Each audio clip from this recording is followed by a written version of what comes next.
गए। देखिए अब ये किस्त के बाद खत्म हो जाएगा ये चैप्टर, यानी कल ये चैप्टर समाप्त हो जाएगा। सोमवार से शुरू करेंगे मिश्रण। अब मिश्रण के बाद शुरू करेंगे एडवांस मैथ, या तो रेखा गणित शुरू होगा या तो बीज गणित शुरू होगा, जो भी शुरू होगा नया चैप्टर शुरू होगा। आपका अंक गणित मेरे द्वारा समाप्त अभी नहीं हुआ है, क्योंकि सरलीकरण है, वर्ग वर्गमूल है। अगर आप लोग कहेंगे तो वर्ग वर्गमूल पढ़ा देंगे, उसके बाद एडवांस मैथ शुरू करेंगे। थोड़ा सा गाए होंगे, कुछ है नहीं, वही पुराना वाला चीज है। 100, 102, 104, 106 कितना हो जाएगा? 400। 412 का वैल्यू 900 कट रहा है। सवाल सही है कि नहीं है? कि ये जो 12 लिखा हुआ है, ये 2 लिखा हुआ है, क्या है? 12 है। ठीक है, इसको 12 बना लीजिए। अब जाके कटेगा, तो अब इस पर ध्यान देंगे। 100, 112, 124, 136, ये हो जाएगा आपका 472 का वैल्यू 944, एक का वैल्यू हो जाएगा 2। 100 आप किस्त माने हैं तो 100 का वैल्यू हो जाएगा कितना? 200, यानी किस्त का मान कितना है? 200।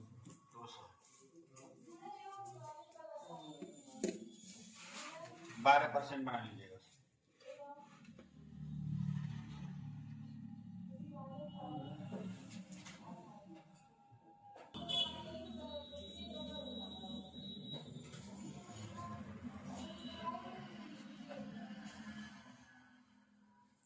बनाइए इसको। कह रहा है पहला किस्त जो है, बात नहीं, पहला किस्त दूसरे का आधा है। पहला किस्त 100 है तो दूसरा कौन? 200। और पहला ही किस्त तीसरे का 1/3 है, यानी ये 300 है तो ये कितना है? 100।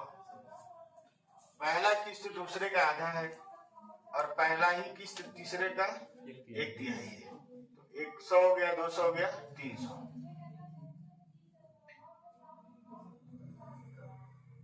दर नहीं दिया है, इतने तो गड़बड़ है। तो बिना दर के सवाल लगेगा कैसे? सवाल देखिएगा एक मिनट, हल्ला नहीं करिए।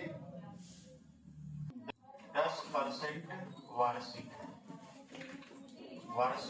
हो, बिना दर के सवाल ही नहीं लगेगा। पढ़ा लीजिए इसको। यदि दर 10% क्या हो? वार्षिक।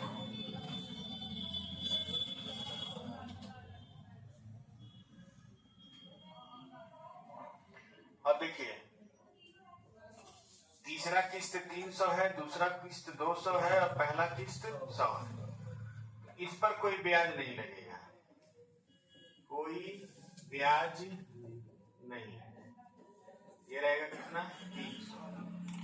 और ये 1 साल पहले ही दे दिया गया है, तो इस पर 10% ब्याज लगेगा, तो ये बन जाएगा आपका कितना? 220। और इस पर 20% ब्याज लगेगा, ये बन जाएगा आपका 120।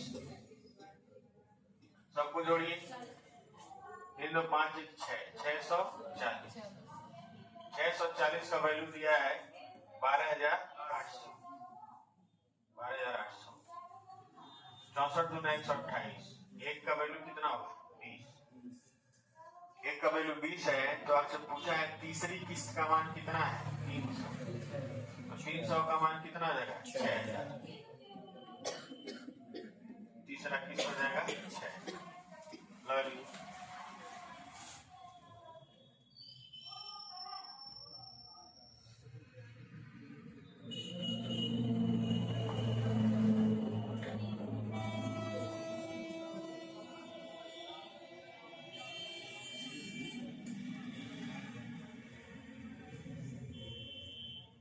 ये दूसरा किस्त है और ये तीसरा किस्त है।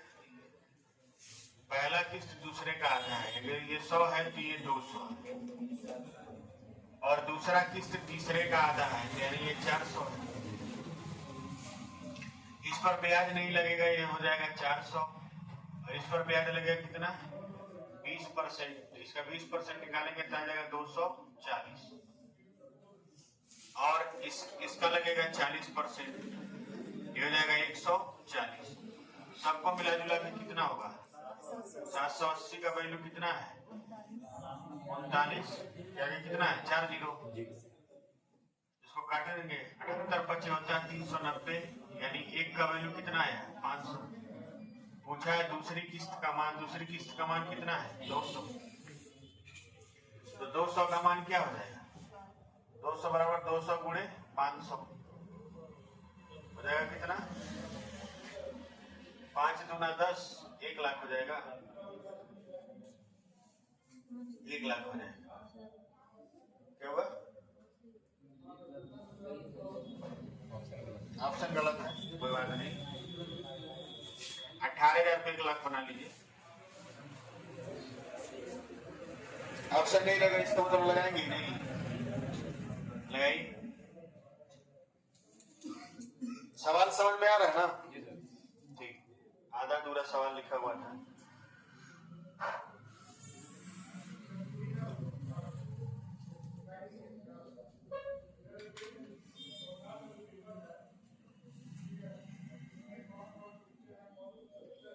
आगे बढ़े, बड़े आगे। 116, इसको भी छोड़िए, इसको बाद में लगाया जाएगा, ये थोड़ा सा अलग सवाल है। 116 क्वेश्चन ला रहा हूं।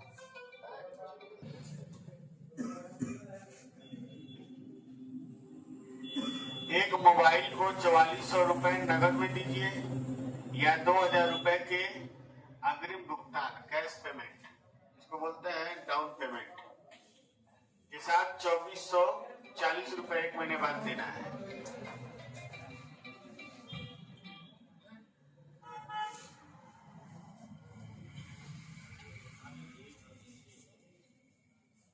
मत बतिया करिए आप लोग, ठीक ना?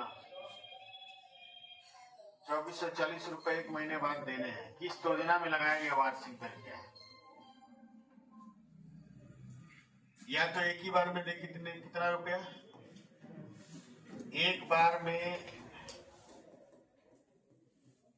4400 रुपया दे दे और सामान खरीद के लेके चला जाए, या फिर 2000 रुपया क्या दिया है? डाउन पेमेंट, और उसके बाद कितना दिया है?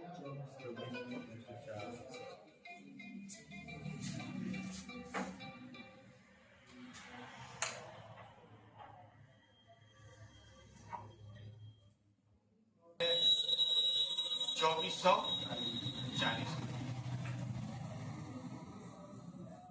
अब आप ऐसे समझिए, 2000 रुपया और 2400 रुपया देता तो इकट्ठा लेके चला जाता, लेकिन वो 2000 दिया और बाद में 1 महीना बाद उसको 2400 कितना देना पड़ा? 40। तो बताइए कितना ब्याज दिया? 40 रुपया ब्याज दिया है, कितने पर? 24 रुपये। ठीक है, सही है ना? गुणे 100 कर दीजिए,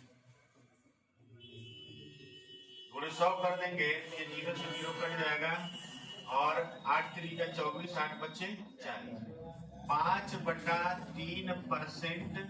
ये 1 महीने में हुआ है, ये हो जाएगा मासिक। ये जो परिवर्तन हुआ है कितने महीने हुआ है? 1 महीने में, यह दिया हुआ है। और आपसे पूछा है किस योजना में वार्षिक दर पूछा है, ये मासिक है, तो इसमें किससे गुणा करेंगे? 12। 3 चौक को 12, 5 चौक को 20% वार्षिक।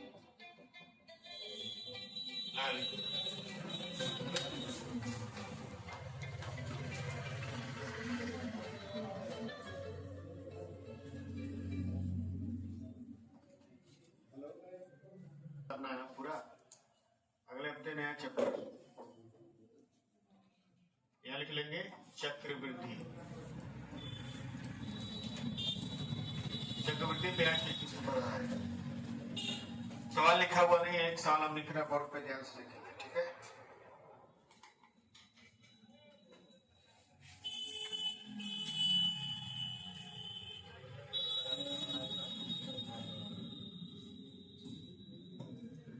एक व्यक्ति, लिखिए सब लोग, एक व्यक्ति बैंक से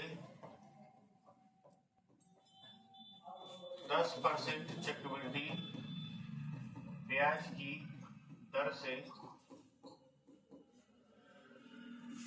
2,10,000 रुपए उधार लेता है। उधार लेता है।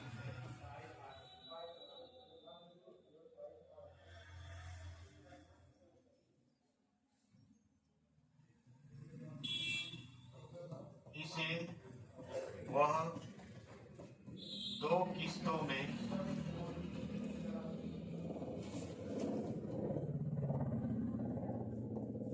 चुकाता है।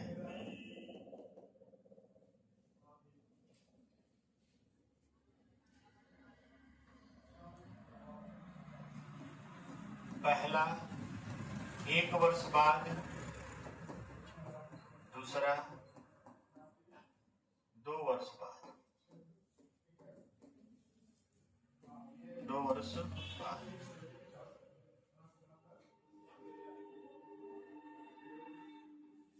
प्रत्येक किस्त का मान बताइए।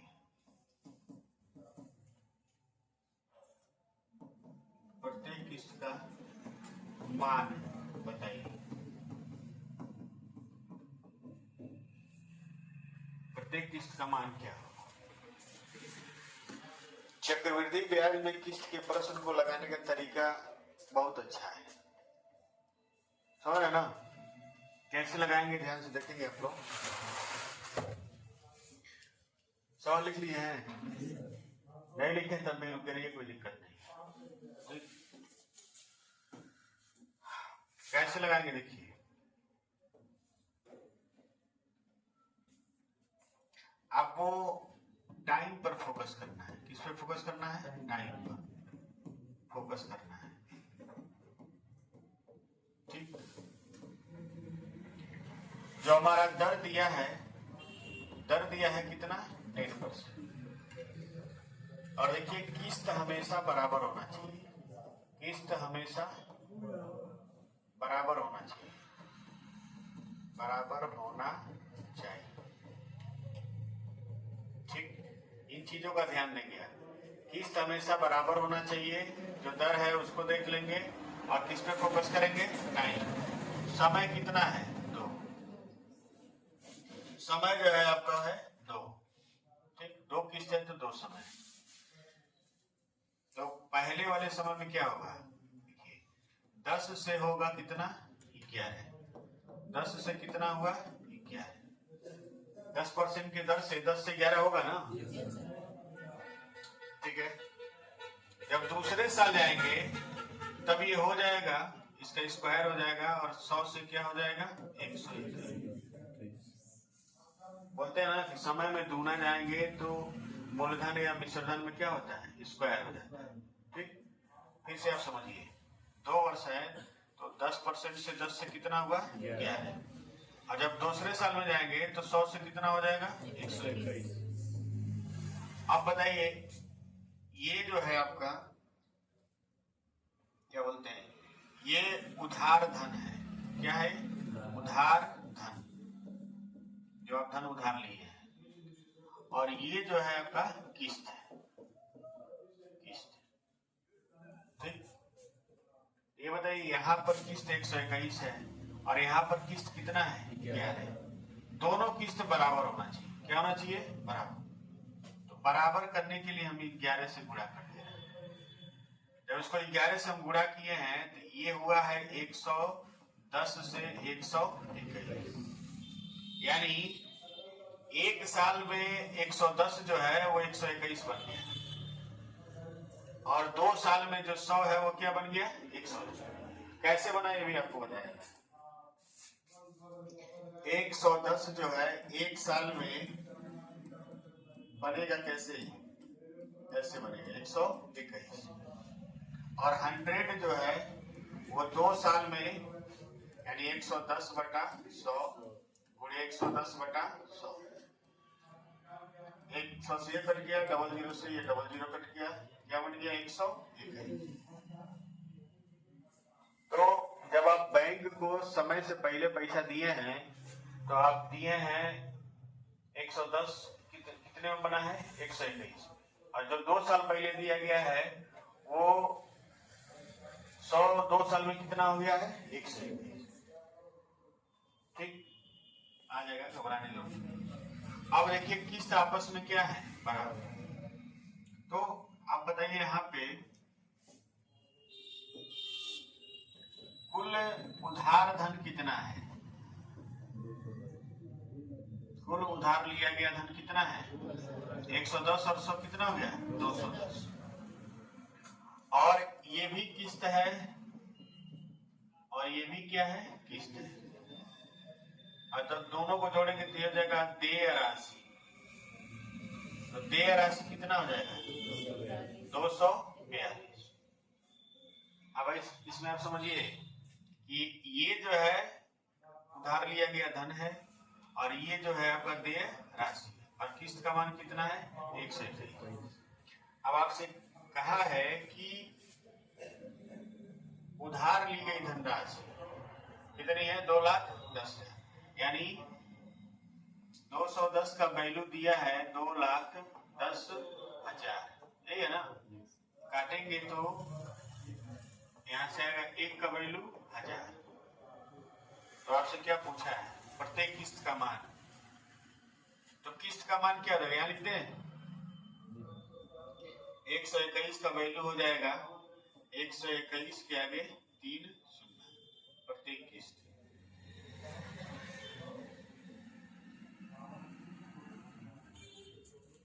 उतारिए, नहीं समझ में आएगा, हमको पता है किसी को नहीं आता, इसको आया ठीक है, नहीं समझ आएगा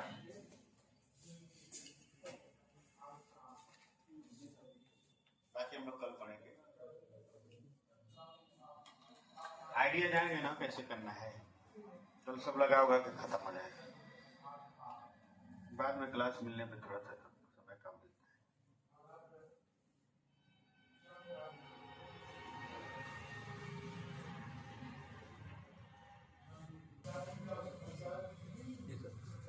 फिर से इस सवाल को समझा दे रहे हैं।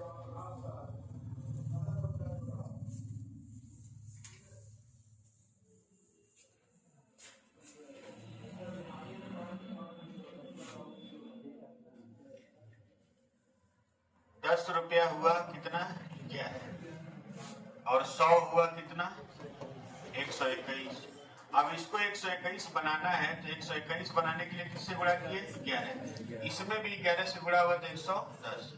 उधार धन कितना हो गया 210, किस्त का मान क्या हो गया 121, और देय धनराशि कितना हो गया 242। तो यहाँ मान किसका दिया हुआ है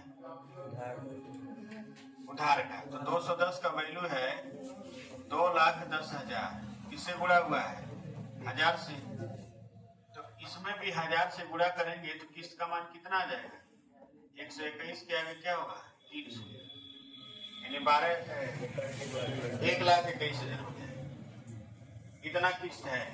अगर पूछे वो उधार लिया गया धनराशि, उधार देय धनराशि कितना आ जाएगा, तो कितना आ जाएगा 2,42,000, 2,42,000 हो जाएगा देय धनराशि। बस इतना ही आप जानिए, आगे जानने की जरूरत नहीं, तो चलो सवाल लगाएंगे सब जान जाएंगे।